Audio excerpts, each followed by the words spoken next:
આ છે ભુજ જિલ્લાની અંદર આવેલું છે મેકરણ દાદાનું મંદિર છે અને અહીંયા મિત્રો મેકરણ દાદાએ એવું ભવિષ્યવાણી કરી હતી કે અહીંયા જ્યારે નર્મદાનો નીર આવશે ત્યારે આ વાવની અંદર પાણી પૂરું થઈ જશે, તે દિવસે આ વાવની અંદર પાણી સુકાઈ જશે.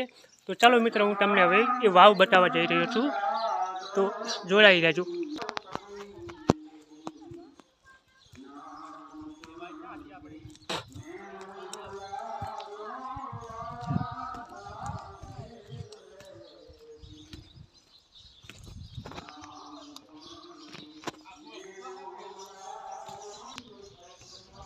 ચાલો મિત્ર, હું તમને મેકરણ દાદાની ગુફા બતાવવા જઈ રહ્યો છું. એમને આ મોટો ડુંગર છે, એની અંદર જુઓ તમે.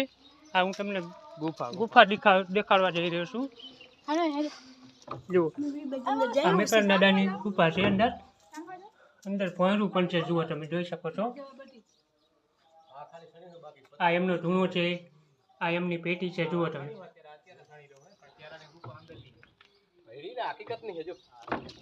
જુઓ, આ મોટો ડુંગર છે, તમે જોઈ શકો છો મિત્ર.